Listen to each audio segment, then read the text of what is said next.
بسم اللہ الرحمن الرحیم۔ السلام علیکم views with news to you کے ساتھ صدیق ساجد۔ ایک کہانی، اس کا نتیجہ میرے ویورز خود نکال لیں گے۔ چھٹی ہو گئی تھی، گھر چلے گئے اور چہرے پہ کچھ غصہ تھا، ناراضگی بھی تھی۔ بیگم نے پوچھا، ایسا کیا ہے سرتاج جو آج چہرے کے تیور ہی بدلے ہوئے ہیں؟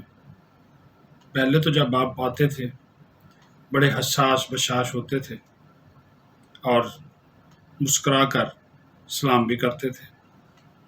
آج نہ چہرے پہ وہ رونق ہے، نہ ہی سلام کیا ہے، اور مسکراہٹ تو آج ایسے ہی غائب ہے جیسے مارکیٹ سے چینی۔ بولے، مجھے سمجھ نہیں آ رہی کہ کیا اس بات پہ یقین کروں، اور یقین اگر کر بھی لوں تو پھر اس یقین کا جو ادراک ہوگا، اس کا جو حشر ہوگا، کیا وہ ہم سہ پائیں گے؟ بیگم بولی، کھل کر بات کیجئے، پہیلیاں کیوں بجوا رہے ہیں؟ بولے، رنگ روڈ کا سکینڈل تو یاد ہوگا؟ کہنے لگی، ہاں میڈیا میں دیکھا ہے، اخباروں میں خبریں پڑھی ہیں۔ کہنے لگے، مجھے اس کی فکر نہیں ہے، کیونکہ مجھے پتا ہے کہ اس میں ان کو پھنسانے کی کوشش کی جا رہی ہے، لیکن میں انکوائری لازمی کرواؤں گا، اور جب رپورٹ سامنے آئے گی تو جو بھی ذمہ دار ہوگا پکڑا جائے گا۔ تو کہنے لگی، اگر ایسا ہے تو پھر معاملہ کیا ہے؟ پردہ داری کیا ہے؟ اور چیزوں کو چھپا کیوں رہے ہیں؟ کہا، تم میری بیگم ہو، گھر والی ہو، کیا تم مجھے کبھی دھوکہ دو گی؟ کہنے لگی، استغفر اللہ، کیسی باتیں کرتے ہیں؟ بڑے پیار سے، محبت سے، چاہت سے کئی چلے کاٹ کر آپ کو اپنا بنایا ہے، تو کیا اب یہ تعلق اتنا ہی کمزور ہے کہ میں آپ کو دھوکہ دوں؟ کہنے لگے، تو پھر مجھے دکھ اور افسوس ہے کہ اس نے مجھے دھوکہ دیا۔ کہنے لگی، بات تو بتائیے، کس قسم کا دھوکہ؟ کہنے لگے، ڈبل کراس کیا، مسلسل کر رہے ہیں۔ پھر کاغذ اپنی جیب، ویسٹ کوٹ کی جو جیب ہے، اس سے کاغذ نکالا، سامنے کیا اور کہا کہ یہ دیکھ لیجیے، یہ ایک ادارے کی رپورٹ ہے۔ ہمارے گھر میں جتنی بھی باتیں ہوتی ہیں، یا میں آپ سے جو گفتگو کرتا ہوں، کیا یہ اچھا ہوگا کہ آپ ان باتوں کو کسی اور کو جا کر بتا دیں؟ ہمارے گھر کے ماحول کو پھر وہ خراب کرنے کی کوشش کریں۔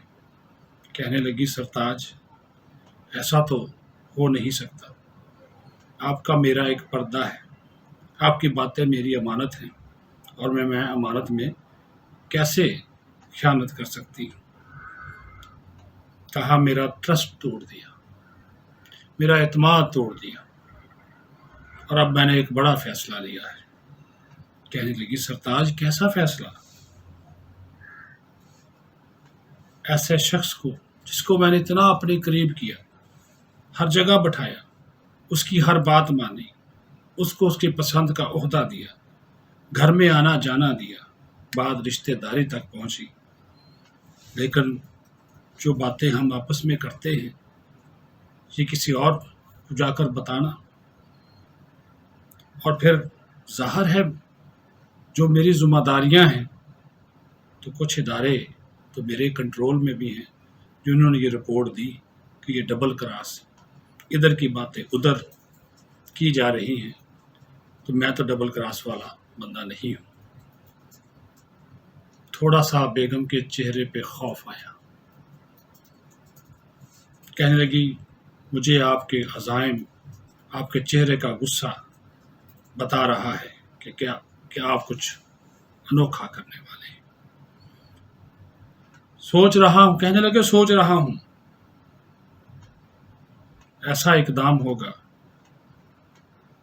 کہ مثال ہوگا، پھر مجھے کوئی اس طرح دھوکہ نہیں دے گا۔ اور پریشان ہو گئی، کرنا کیا چاہتے ہیں؟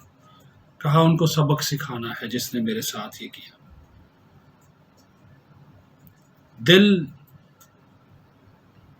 کے اندر ایک خوف، بیگم کے دل میں اندر ایک خوف آیا، اور وہ ایسا خوف تھا کہ ایک فیصلہ دل ہی دل میں کر لیا، انتظار کیا کہ غصے میں آیا ہوا شوہر نامدار آرام کی غرض سے بیڈ روم میں جائے تو کچھ کروں۔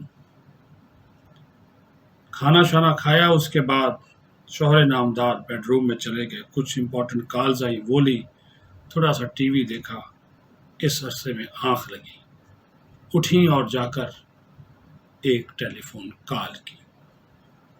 اس ٹیلی فون کال کے بعد ایک جہاز ایئرپورٹ پہ کھڑا کیا گیا،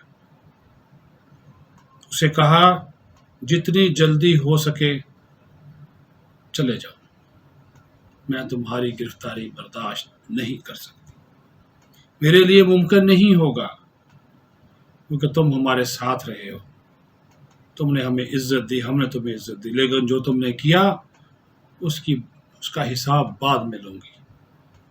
2 شخص اور ساتھ کیے، بھجوا دیے۔ شوہر نامدار سو رہے تھے، تھکے تھے، غصہ بھی تھا، اور اس تھکاوٹ میں لیکن دن کے اجالے سے پہلے جہاز اڑان بھر چکا تھا، ایک خصوصی جہاز اڑان بھر چکا تھا۔ اب وہ پنچھی واپس آتا ہے یا نہیں آتا، ماحول کو بہتر ہونے میں وقت لگے گا، لیکن یوں ہوا، ایسا ہوا کہ آخرکار